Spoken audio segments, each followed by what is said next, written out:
cameras flashed.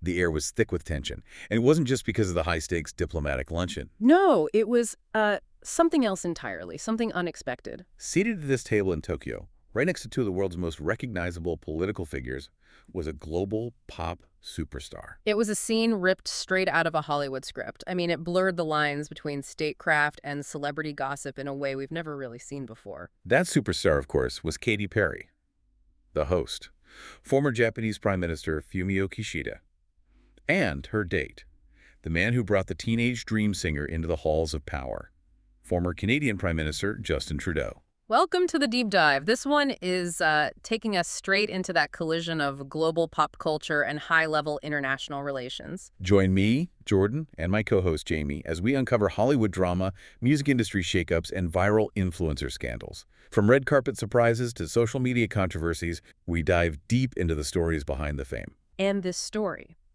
what looked like a glamorous double date, was in fact a deeply strategic move, a communications maneuver designed to broadcast a very serious policy message. Exactly.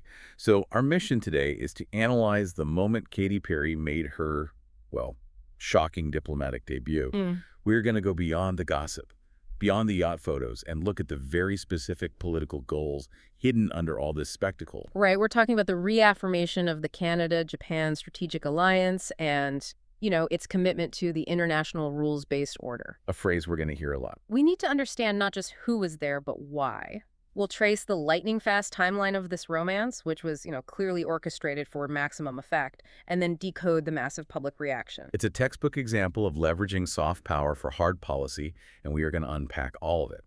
Okay, let's get into this timeline that brought us to Tokyo, because this meeting, it wasn't some spontaneous outing. It really feels like the choreographed climax of a very rapid, very public journey. It's what the internet immediately called the hard launch. The ultimate hard launch. And you can see why. I mean, if you look at the chronology, this relationship went from a whisper to full diplomatic partner status in, what, less than 5 months? It's incredibly fast. So it starts kind of innocently on July 28th, 2025.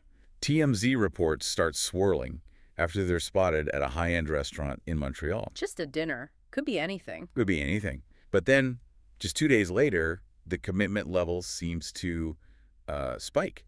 Trudeau is seen attending Perry's Lifetime tour stop, also in Montreal. And he's there with his daughter, Ella Grace.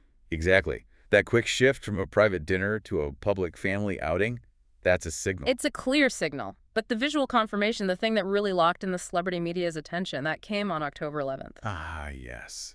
The Daily Mail. Daily Mail publishes those photos. You know the ones. Oh, we all know the ones.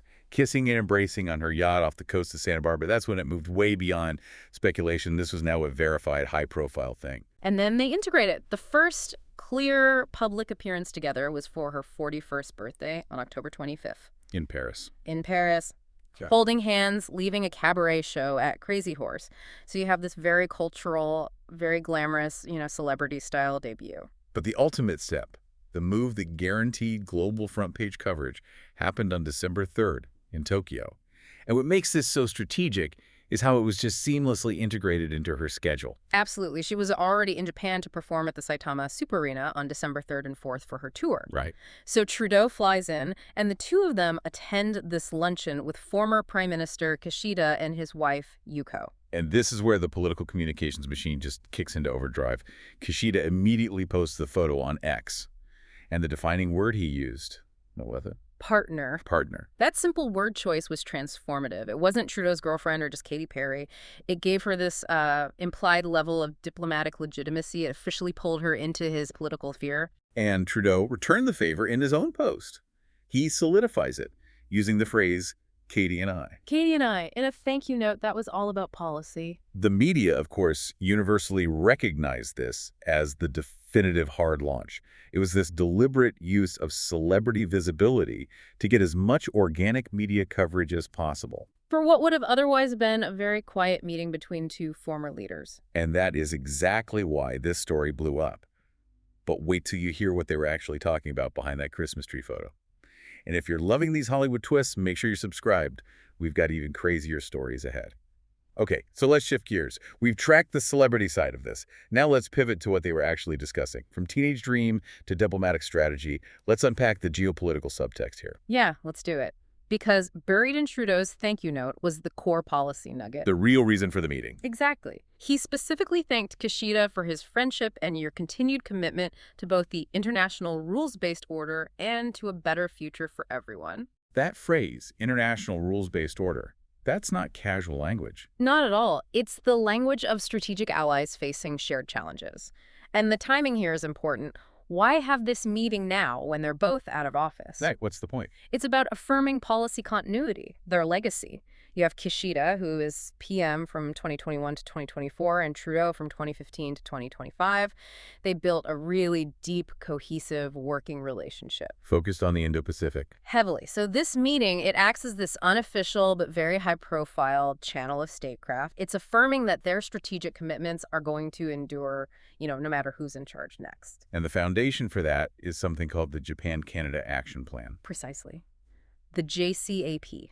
It outlines 6 shared priorities, and this meeting seemed to highlight 3 of the most pressing ones. Okay, so what's number 1? First is the rule of law.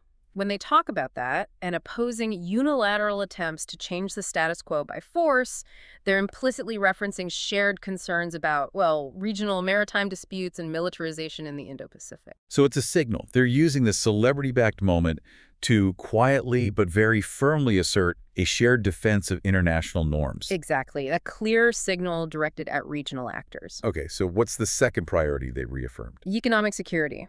This is maybe the most critical practical one. It's about stable supply chains, food, energy. And we have to remember the specific successes they locked in during their time in office. Like the LNG Canada project. That's the big one. It's a key achievement that links the two nations, physically and economically. It has huge Japanese investment, and it saw its first shipment back in June 2025. It provides stable, lower-carbon Canadian liquefied natural gas to Japan and other Asian markets. Now, hold on. How is Canadian LNG considered low carbon, especially when you're talking about a better future? That's a great question. The low carbon intensity label comes from 2 main factors. First, the technology used in the liquefaction process is highly efficient, and it's mostly powered by hydroelectricity, which is cleaner than gas turbines. And second, the transport distance across the Pacific to Asia is much shorter. It minimizes shipping emissions compared to sources from, say, the Middle East or the U.S. Gulf Coast. It's a genuine strategic asset for Japan's energy transition. That technical detail is really why this alliance matters. And they were just talking about gas, were they? No, critical minerals were also a big part of it. They collaborated a lot on that, signing agreements back in September 2023. This is essential for both of them. How so?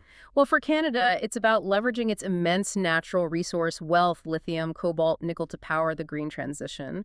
For Japan, it's about securing stable, non-Chinese sources of those same minerals for their advanced manufacturing for their EV supply chains. It's a direct response to global supply chain volatility. It's getting a lot clearer now. And the third priority they affirmed was trade. Yep, trade. Specifically, upholding the principles of the CPTPP, the Trans-Pacific Partnership. Japan and Canada are pivotal players there, and it's seen as a key defense against rising protectionism around the world. So if you're listening to this and wondering, okay, why should I care about any of this? You should care because these meetings project reliability in a world that feels increasingly unstable, especially with the, let's say, unpredictable approach we might see from a future U.S. administration. These personal, high-profile meetings between respected former leaders, they reassure allies and markets. They're signaling that the strategic goals, security, stable energy, reliable trade, will continue no matter what. It's a powerful projection of continuity.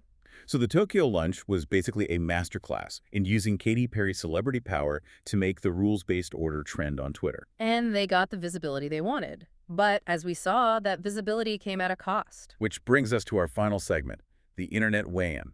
Fandom, fashion fails, and the X factor. Yeah. The public reaction was predictable, immediate, explosive, and wildly distracting. This is where that celebrity leverage becomes a double-edged sword, right? You get immense visibility, but you instantly give up control of the narrative. The shock online was just palpable.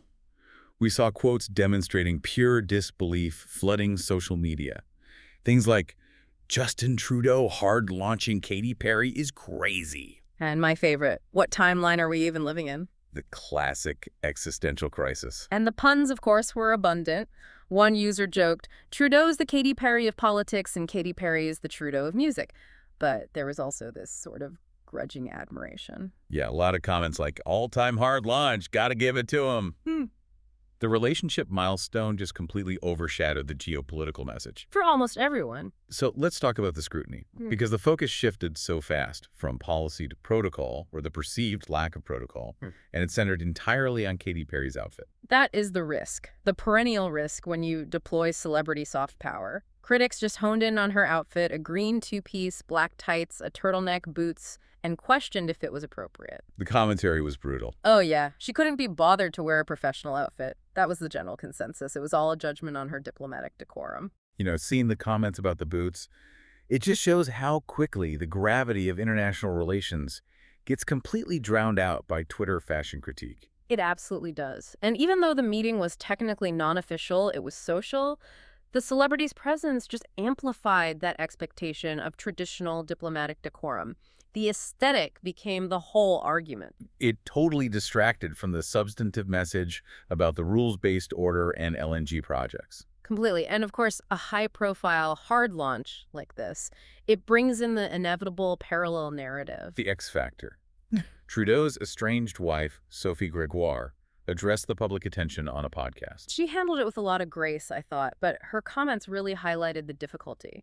She said the attention affects us, but she chooses to try to listen to the music instead of the noise. And she emphasized that she and Trudeau keep their family unified for their children. Right, which just underscores the vulnerability of modern celebrity politics. The policy narrative is constantly fighting for oxygen against the personal narrative. And the personal drama always gets more engagement. It always sells. And this case just highlights that for these highly visible figures, there's no separation anymore between private life and public brand. The celebrity partner is now part of the strategy, and their personal history is now folded into the geopolitical conversation. So let's bring it all home. The Tokyo luncheon on December 3rd, with Katy Perry at the table. It was so much more than a photo op by a Christmas tree. It was a strategically executed communications maneuver. I mean, it successfully leveraged massive global celebrity attention to amplify a really serious message about Canada-Japan security and economic continuity. It reinforced the policy legacy of the Japan-Canada Action Plan and their shared defense of the rules-based order. All in the face of geopolitical uncertainty. By using the hard launch of the romance, they guaranteed global eyeballs on a dialogue that, let's be honest, would have otherwise passed completely unnoticed. It really sets a fascinating precedent for how former world leaders can maintain their influence. Which leaves us with this final provocative thought for you to consider. Given the huge visibility boost Katy Perry provided for an alliance that's usually overlooked by mass media, are we going to see more former world leaders strategically integrating global cultural figures into their advocacy? Using them to maintain relevance and secure media coverage for these critical but often overlooked geopolitical alliances. Is this the new normal for post-presidency advocacy? Something to think about? You've been listening to StarScope Report, where Jordan and Jamie uncover the stories shaping Hollywood, music, and pop culture. Thanks for tuning in, and don't forget to subscribe for more stories that keep the stars shining.